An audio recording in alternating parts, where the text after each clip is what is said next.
I'm Mario Martinez Jr., CEO and founder of Vengreso, and we are the creators of flymessage.io, the free personal writing assistant and text expander application. On each episode of this podcast, you will hear from sales leaders, practitioners, and influencers to help you grow your sales numbers at scale. So, get your pen and paper or iPad and keyboard and start taking notes as you're now listening to the Modern Selling Podcast.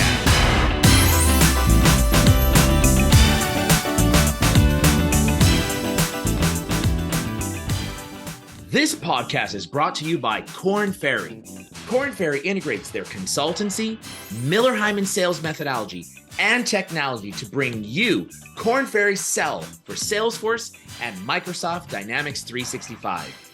Learn more at kornferry.com/sales effectiveness.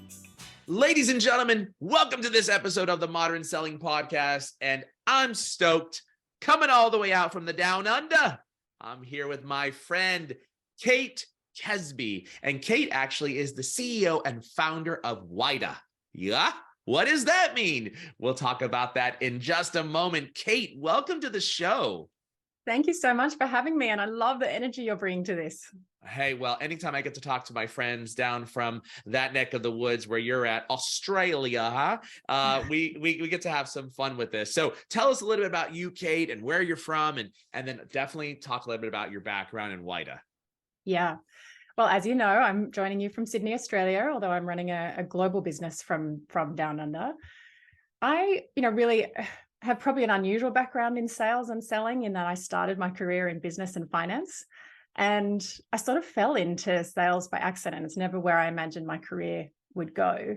But I really found that reporting on the numbers wasn't doing it for me. I was just drawn to, but what's driving the numbers and what are the deals behind that and how does that happen? And so I was just drawn into kind of the deal making and how sales actually grows businesses. That's the cut and thrust of business, is where it all begins. So that's kind of where my business degree took me. But I fell into first bilateral selling, so buying and selling in one deal between international companies in the same industry. And I think that cutting my teeth in finance and then cutting my teeth in a bilateral selling means my instinct is always win-win. What do they want? What do we want? What is a creative way to get there? How can we think about the bigger picture here? And then from that bilateral selling, I went into just that, the traditional straight sales, the enterprise B2B selling, and tried everything from business development to account management to, 5 years as a sales leader, and then eventually sort of running commercial operations, or RevOps, as we'd probably call that today. And ultimately left the corporate world about 10 years ago. The fun part for me, the real challenge, the exciting, was that transformational piece. So I had those restless feet and went off and became a consultant and sales trainer and leadership trainer and an authorized challenger advisor. So I trained as an executive coach and traveled the world for Challenger and Gartner, working with their clients to really embed insight selling. And it's through that piece, I noticed something going on, that as an executive coach, I was working with executives who were wrestling through complex decisions and the trade-offs, and it's hard. And then you go to selling, and sellers underestimate, they oversimplify. They'll come up with something very cynical, like, why haven't they made this decision already? Oh, because they're just sticking with the status quo, or this is the way things have always been done, or they didn't want to rock the boat, or they just want to save money. And this gap was just so obvious when you sit on both sides of that decision. And what I realized traveling the world, in every industry, in every geography, in every market, we had this issue with embedding insight, that business acumen or a business savvy seems to be an assumed knowledge for sellers, something you're just expected to learn on your own or expected to accumulate through years of experience. And there's a small number that have had, business school or MBAs, but the vast majority haven't. And so every sales methodology out there is telling sellers, you need to go talk to the customers about their business. Don't talk about your product, talk about the impact to their business, talk to all the economic stakeholders, but no one was telling them how. And so that's where WYDA came from. I then decided to found this company that would really think about, how do we educate sales professionals and other professionals and really accelerate their professional lived experience and help them learn business savvy in a way that's not too deep. It's a very broad, here's what you need to know about the bigger picture so you can see the whole board and actually negotiate business savvy deals. And tell me how to spell the company name. WYDA? That's right. Yes. So it's a play on wider perspective, but a play on wider perspective. So, yeah. I'm sorry, I cut you off. What did you say?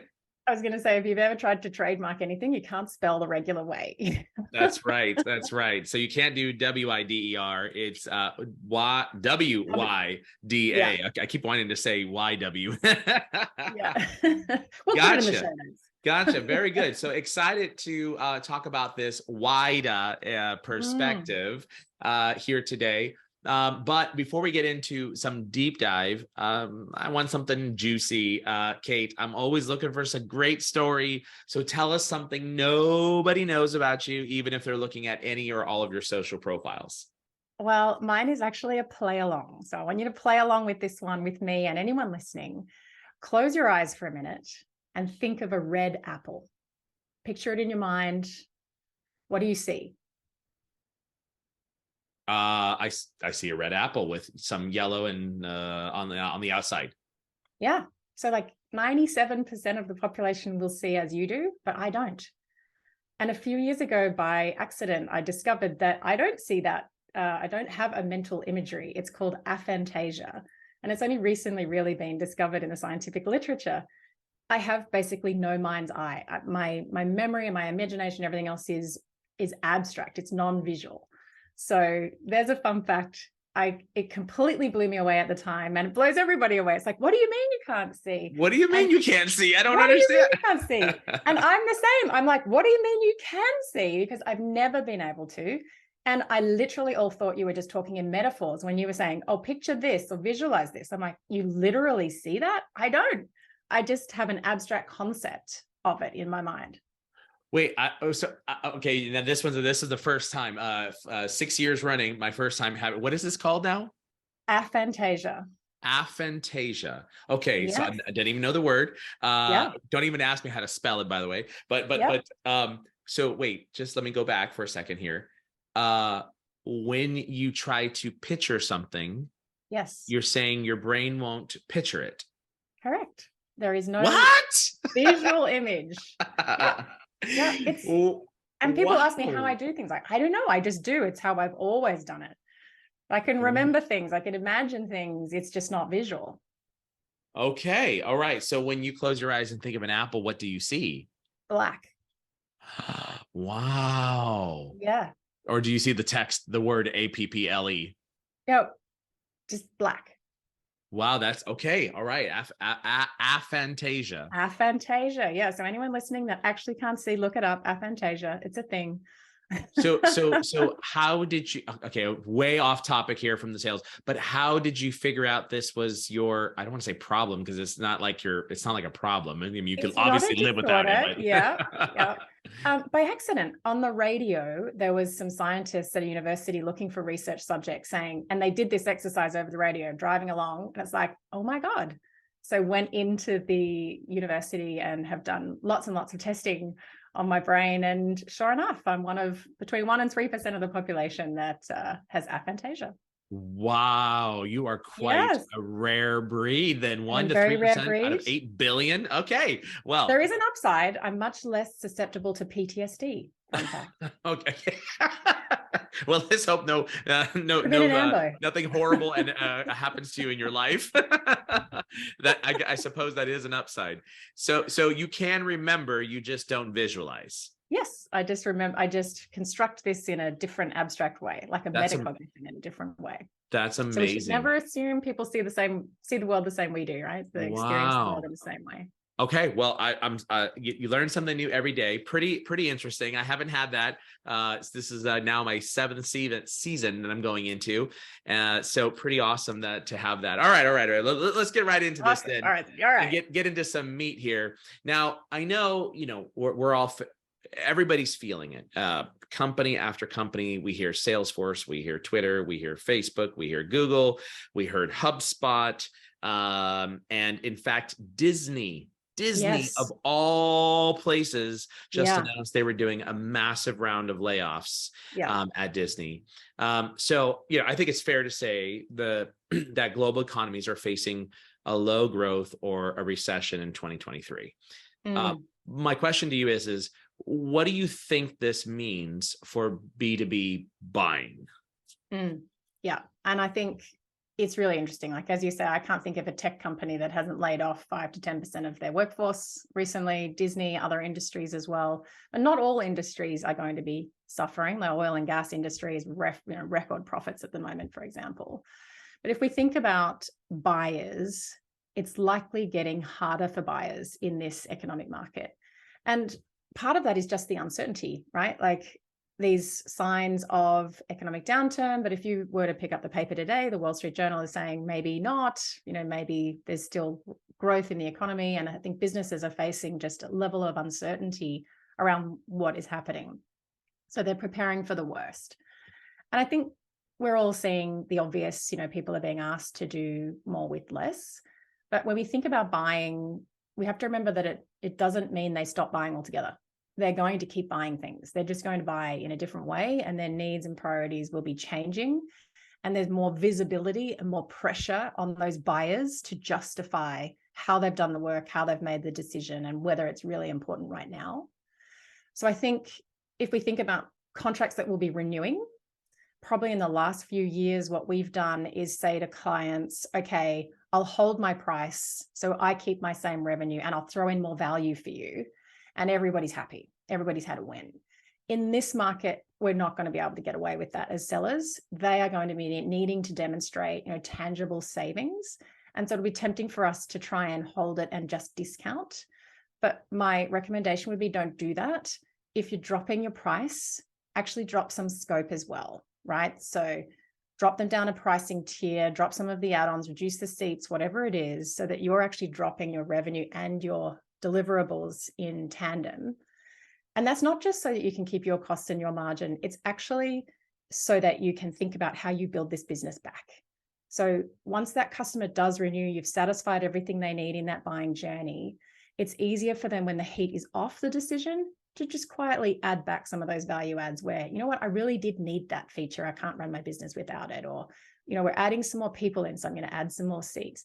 So you will be able to add back your revenue more easily if you don't go with a blunt instrument like a discount, and you actually think about meeting that win-win in a different way. I feel you on that one. Absolutely.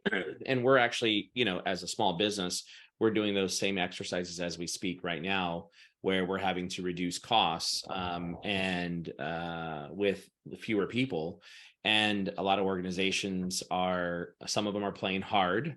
And LinkedIn's one of them as an example. They refuse to cooperate and refuse to make reductions. Very unfortunate.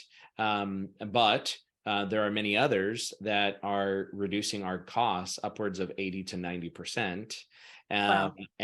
But it comes at a cost. You got to remove Yes. services. You got to remove Yes. users. You have to right size it for the business.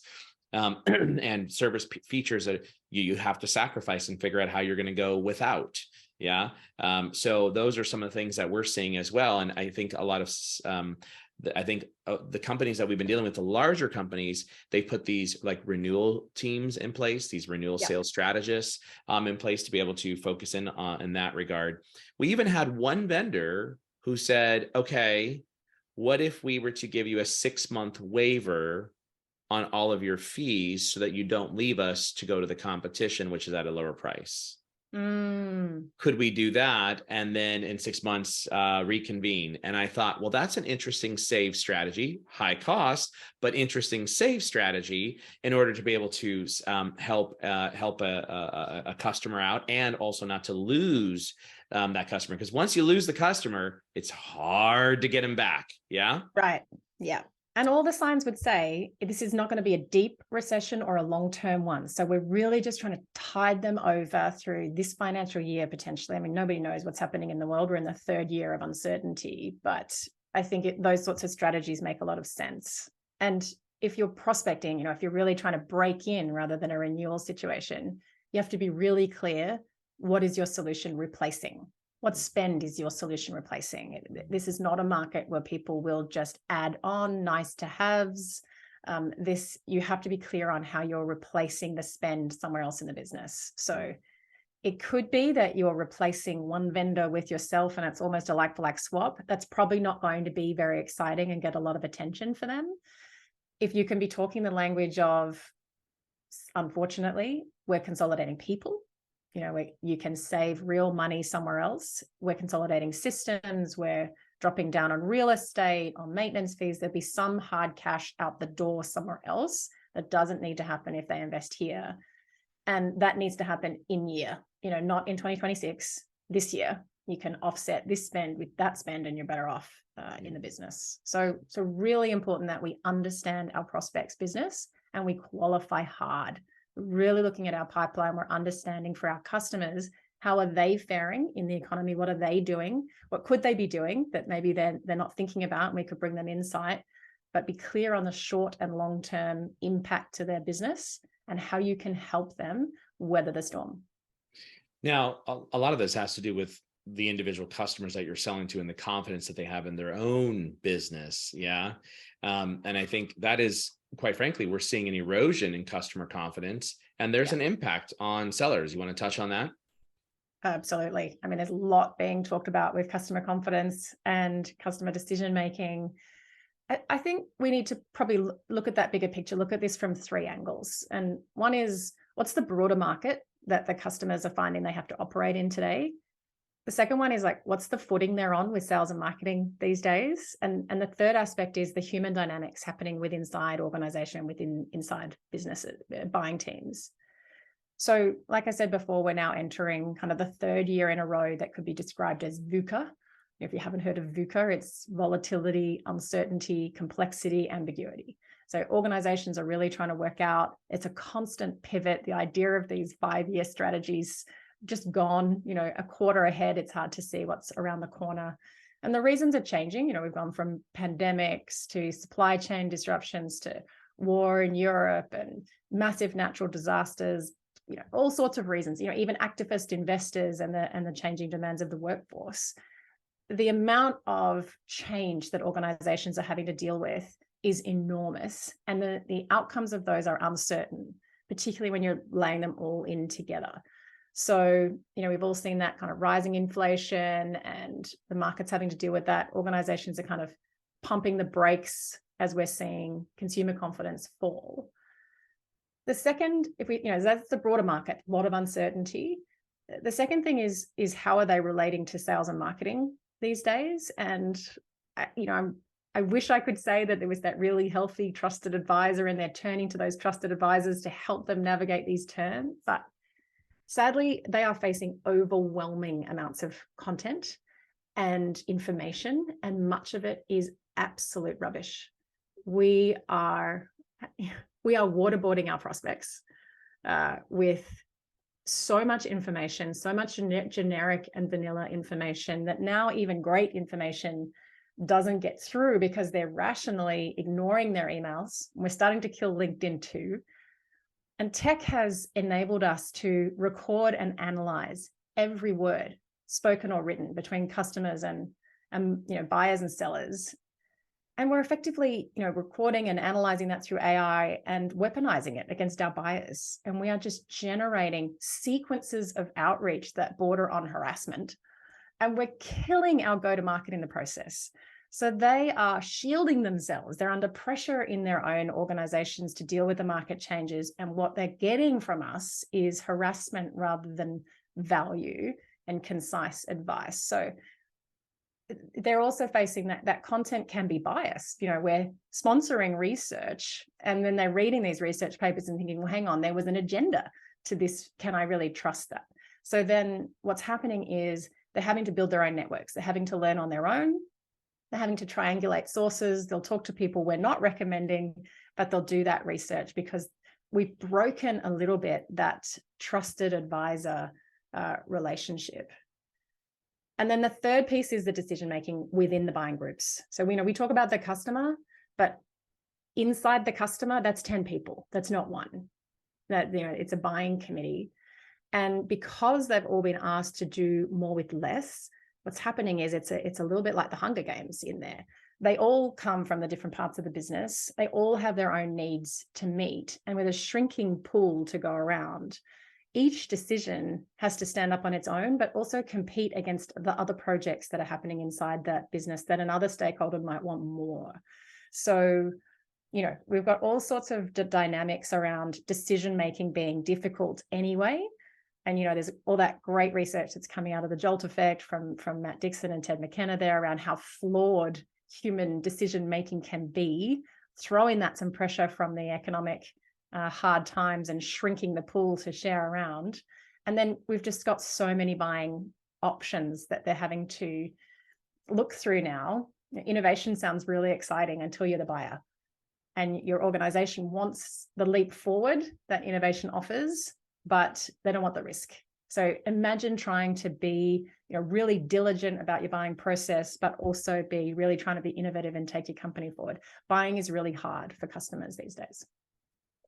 No doubt. I think if you think about, though, one of the big challenges that I think sellers are having is helping buyers build consensus, right? Because what we're seeing in the marketplace is more and more decisions are being done through a group, through a consensus. There's no one person. There's, you know, Tom, Jane, and Mary, who are all involved in making a purchase decision. How do you think sellers can help build consensus and build some certainty around a decision around making a decision? Yeah, I mean, we have a role to play, but we have very little time to do it. You know, I know Gartner says that their research would show only 17% of the buying journey is actually spent with sellers, and that's with all the sellers in the journey. So you're a fraction of that. And we know that actually the buying journey is only a fraction of someone's day job. So it's a very small amount of time for us to cut through. So the first thing I would say is we have to upskill for a downturn. Like, there's no two ways about this. We have to up our game so that we are not falling back to tired old kind of playbooks and use cases and sounding very generic. We need to build our expertise and meet our prospects and customers where they're learning. So really, when it's become a don't call us, we'll call you situation, they are looking to solve problems on their own. So they're going to do search, they're going to talk to people in their network, and they need to find you there in their, you know, and they need to find what's your point of view, and they'll assess your expertise on how well you understand their business problem. So it's not how well do you understand your solution and where else have you done your solution for someone else and what value have you created for someone else. What they're searching for to solve their problem on their own is talk to me about my problem. Why is it happening? Where else does it happen? What is it costing? What are my options? And that's how you can really build that expertise and credibility. Live in their world, thinking about their problem. The other thing is, do not overpromise. You know, set really clear expectations. They're in a cautious, high-risk situation. Don't waste their time. So if you don't think you can help them with the whole solution, but you can with a piece, and maybe you can introduce a partner, that sort of transparency in the partnership will be really valued. You can build trust by being really open with them about that. And I think the other thing, we often misconstrue procurement as our enemy. But actually in sales and procurement are inextricably linked. We are two sides of the same coin. They cannot meet their objectives either if deals are not done, just maybe not with you. So really think about, where is the common goal here? How are we aligned? How can we help each other? Because you may be able to help each other in ways you may not expect. And the last thing I would say is you have to look internally. So start to have conversations. You know, I mentioned the Jolt effect before. Everyone's talking about de-risking it for customers in this type of environment. You need to understand risk. You know, at that point, you can't de-risk if you don't understand how your customer's thinking about risk. What is the risk from their perspective, and what would mitigate that risk? Because it's probably not going to be quelled by, let me give you another case study, let me give you another reference. That's not going to be it. But it might be a change in business process. It might be a change of partnering and implementation. It might be that you build the trust that they can actually build confidence. We can realize this value, because you can talk them through and coach them through, here's the buying journey, but beyond that, here's the implementation journey. We've done this all the time. This is the top 3 things likely to go wrong. Here's how we anticipate that. These would be the leading indicators that this is happening, and here's how we get it back on track. and they may be looking for legal terms that are outside the remit of sellers. So start having the internal conversations with your own CFO, your own general counsel around, if customers are going to start to share risk with us and push risk to us, what are our negotiables? What are we going to think differently about to be able to partner with our customers in a different way? You need to see the whole board here. Think beyond my territory and my customer and think, how do I bring the full force of my organization and the full force of theirs together to make something happen? Love what you described. A lot of it I certainly understand, but it requires more than just the seller, more than just the sales manager. And it really requires the B2B sales leadership team and the sales enablement team dealing with these types of forces, the whole entire, how do you bring the whole the company behind you? How do you use all the assets and the resources? So what I'd like to understand is how do you think, or how are you seeing B2B sales leaders and enablement leaders deal with this? And what do you think is working or not working to support this event, this activity? But before you answer that question, we're going to listen to this message from our program sponsor. Korn Ferry understands talent, and in the sales world, it's no different. Korn Ferry transforms sales teams using their world-class Miller-Hyman methodology, employee assessments, benchmarking, and talent advisory capabilities to increase win rates and quota attainment. Korn Ferry offers Korn Ferry Sell, a sales effectiveness app available in App Exchange and App Source that helps your sales team develop and replicate powerful sales strategies that help sellers win more deals and crush their quotas. Learn more at kornferry.com/sales effectiveness. That's kornferry.com/sales effectiveness. Okay, right before that break, I asked you about, how do you think, how are you seeing B2B sales leaders and sales enablement teams deal with, putting this whole entire package, curriculum, sales process, methodology behind a seller? What's working, what's not working? What are your thoughts there? Yeah, it's really difficult because given the difficult nature of buying and selling, we need sales leadership and we need sales enablement to support sellers really execute well on their pipeline. But at the same time, because they're also in the market, they're dealing with these economic conditions by laying off staff. We've seen a lot of that kind of overlay resource impacted by that, unfortunately, by cutting travel, by freezing hiring, by freezing L&D budgets. So at a time where we really need to lean into this, often this is one of those discretionary things, training effort and training investment that gets cut. So that would be something that I warn against, particularly in revenue generating fields like sales. And ironically, when big companies do this, when enough big companies do this, kind of batten down the hatches to weather the storm and start, we're going to prepare for this, and we're going to trim our cost base, that in itself is enough to bring the recession on. Enough of them actually start to dampen their spending. It slows the growth in the economy. That's not within the control of any one company. And then they're dealing with the softening numbers in their pipelines because they're starting to see them soften. Perhaps they're starting to see even sellers that have always hit their numbers starting to struggle. And so what happens is, under pressure, sometimes we ramp up inspection, pipeline inspection, reporting on these daily indicators, the back to basics kind of approach. And we're seeing a lot of things like pitch competitions and really dialing up focus on increasing activity, not so much on the quality of that activity, just more outreach, for example, because the conversion rates are lower. And what can happen, just to watch out for, is we can become quite insular. So at a time when customers really need you to dig into their business and their market, what happens is we can start to look internally. So let's say we cut our L&D budgets and we decide all programs need to be delivered internally, designed by internal staff. So we'll do things like a book club and then learning circles to discuss it. So we're continuing to invest in people's learning, but we're not actually having to lay out any cash beyond the salaries that we're paying anyway.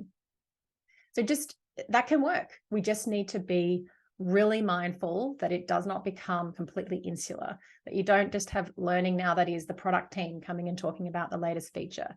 See if you can infuse things like that by bring your CFO in to come and talk about how are they dealing with the market? What are they seeing? What's frustrating for them? See if you can bring in partners and suppliers who might be willing to bring an outside in perspective to talk to your sales team around what they're seeing in the market. So balance some of that external and internal without having to spend a lot of money, and keep an eye on what's actually happening in the market.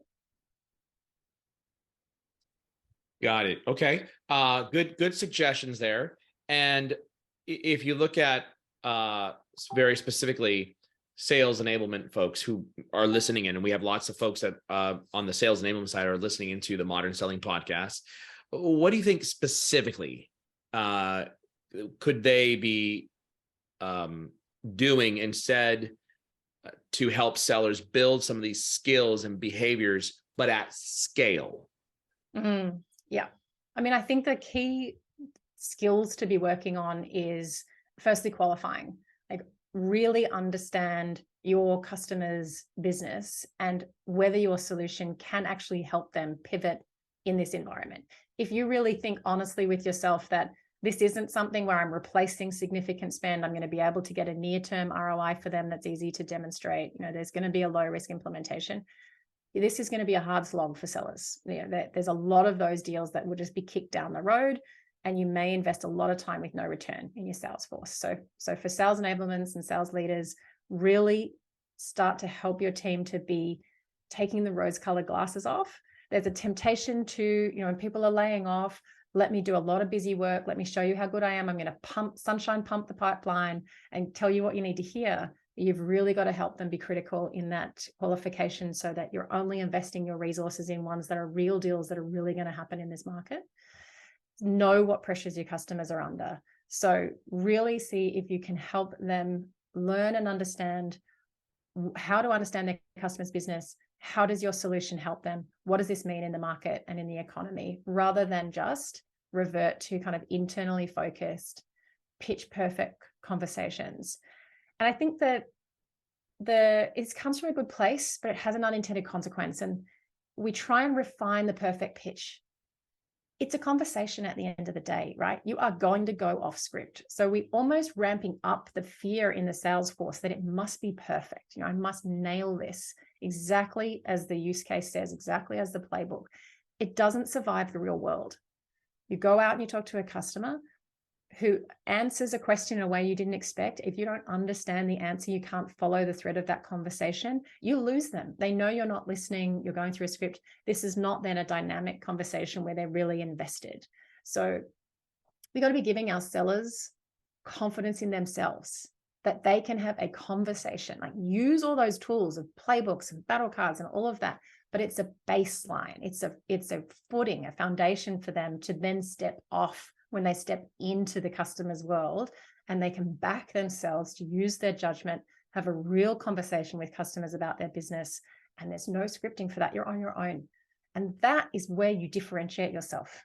That's the moment where customers go, oh, okay, no, actually you have expertise because you are just talking to me now. You understand this. This is a conversation, not a script. And then you ask really open questions that are designed to make that customer actually think, stop and think. And you're co-creating with them then, because you need them to have skin in the game. They need to see value adding coming from you in your advice and expertise. And together, you're really crafting some idea for a stakeholder. And then you're going to coach them through that buying journey and how they build consensus, right? So we're rebuilding that trusted advisor, and we have to rebuild sellers' confidence in themselves that they can do this in a conversation on their own without all the scaffolding that we've kind of given them to be helpful, but actually it's undermined their belief that they can do it on their own. Very good insights. Appreciate that very much. So I think also there's probably some tips that we should give sales leaders, right? Practical tips for all the sales leaders that are out there listening in to help them coach their teams to success in these really tough economic conditions. What would you say to them? They are in a tough spot. Let's think about the pressure they're going to be getting from above them, and the needs of their team may not align. And they're going to be in that position where they're going to have to kind of shield their team from a lot of time wasting, but they're going to still need to deliver to the organization some certainty around what's happening with the pipeline, what can we expect, what resources do we need, right? So those sales leaders are going to find themselves needing to balance compliance and effectiveness. And that's going to be a judgment call based on their territory and how their team is performing and everything else. But if I use an example, it's really tempting, and we'll see a lot of organizations at this point, you might be getting asked by your executives further up the tree to like fill in this template, you know, the opportunity planner, and we're going to pull all the execs in and we're going to do deal reviews, and we need to get all your team to come and walk through your big deals. But often they don't even read it. They're not asking great questions. They're going to offer advice that may be completely disconnected from the market. So think about those. You aren't in a position to say no, but how could you craft this to be an experience that is genuinely useful to your team and genuinely useful to those execs, to help educate them on what do they not know about what's happening in the market and what customers need. So see if you can really just, yes, we'll do that exercise, but if we let that become just a compliance exercise, we tolerate it. It's not only just a waste of time for your team where they could be out having different conversations. It's giving a false sense of security to the business. Sellers are street smart. Like, they will give you what you need to hear to get you off their back and to get the executives off your back as the leader. They've got you there. But if they don't perceive real value in this conversation, they will just be filling in the forms and kind of going through, this is what it was for my last customer, or this is what the use case says it is. They won't necessarily be actually doing the research on this customer, thinking about the conversation they had. What is the real value? What's different here? What's happening with the stakeholders? So you just want to avoid a compliance situation and think about how you can make any of these reviews as effective as possible in that two-way street. I'd also say, building on that, remember to be human. There's so much pressure on pipelines and inspections and missing numbers, and it's easy to dehumanize and just start working through the numbers and the deals. And don't forget that your job, selling and leading, deeply rooted in humanity. How do I get the best out of my people? How do I create an environment where my people can actually thrive? We need creativity from them now, not just a sausage factory. They're going to have to come up with new and creative ideas. So how do I create that environment where there's definitely the motivation and the urgency, but not panic and ass covering? And, you know, you want to know what's really going on. And they need to be in a position where they can actually really connect with customers and have that nuanced understanding of human behavior and decision making, so they can actually pick up and qualify what you want them to do. And I could talk about this one all day. I won't, but as an executive coach, I'm going to say coach. Sales leaders, you have to be coaching here. And when I say that, a lot of sales leaders think I mean tell your team what you would have done, what you recommend, what your advice is. That's not what I mean. Coaching really means creating a space where you can use your expertise of what are the things I need my team thinking about, and truly ask an open question that's going to trigger some thought and exploration from your team around that topic, where you know you may not have the answer.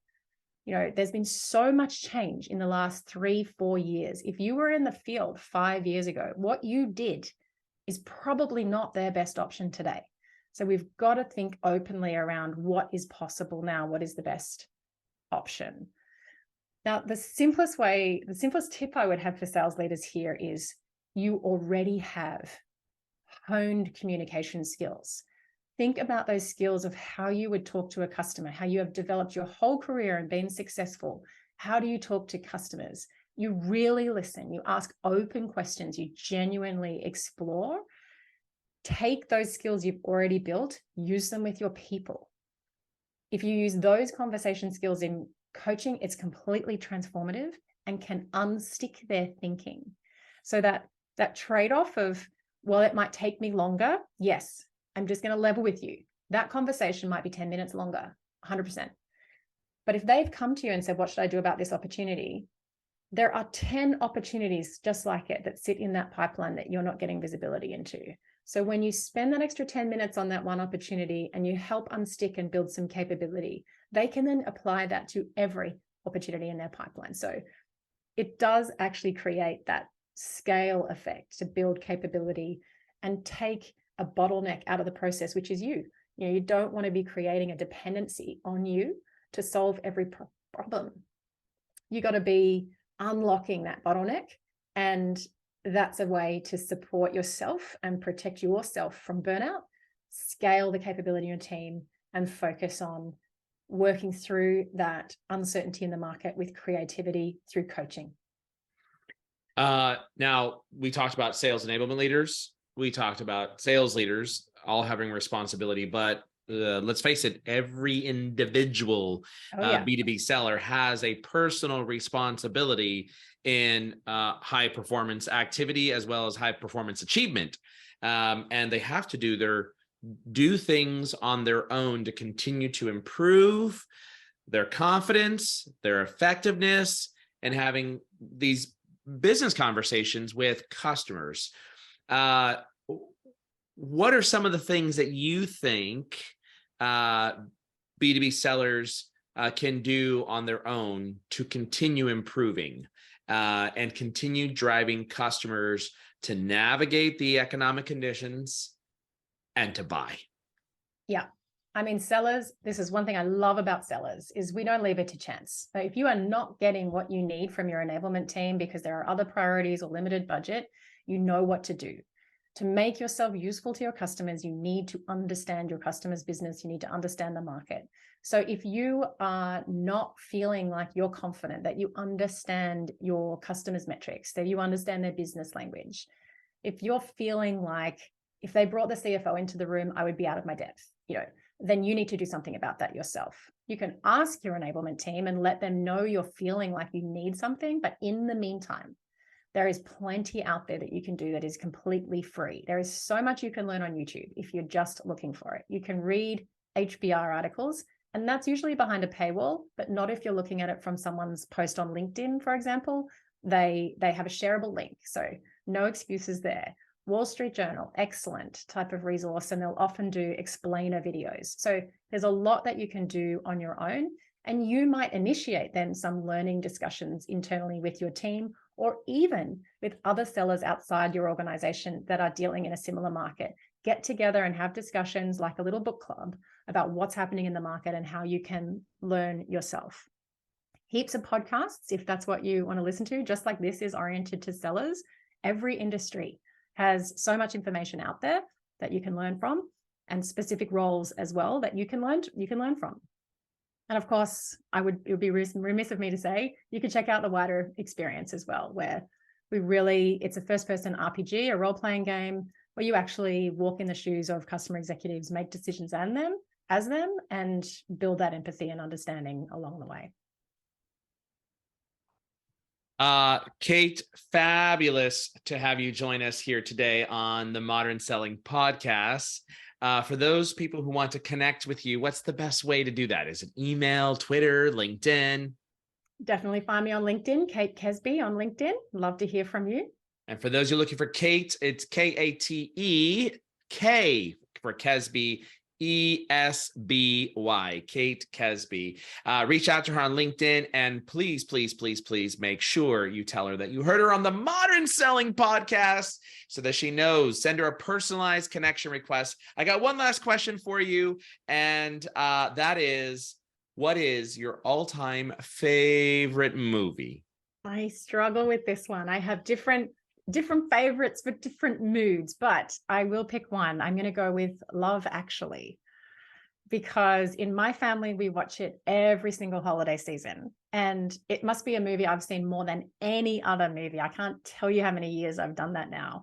And yet I still look forward to it and I still enjoy it every single time. So I'm going with Love Actually. So wait, who's that with? Love Actually, it's like the Christmas holiday movie. It's got a huge cast.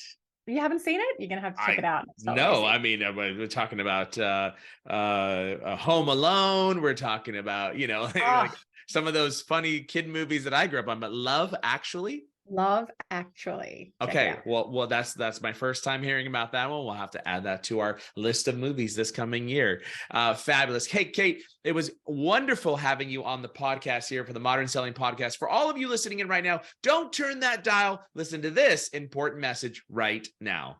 Korn Ferry sales effectiveness solutions are increasing win rates by over 20%. Find out how they can help your sales team. Visit kornferry.com/sales effectiveness. That's kornferry.com/sales effectiveness. Thanks for listening to the Modern Selling Podcast. Please do me a huge favor and give the Modern Selling Podcast a 5-star rating and review on iTunes. Oh, and don't forget, if you'd like to save 20 hours or more in a month and increase your productivity, go right now and download Fly Message, that's flymsg.io for free. It's your free text expander and personal writing assistant. Hey, thanks for listening in, and until the next episode, good selling.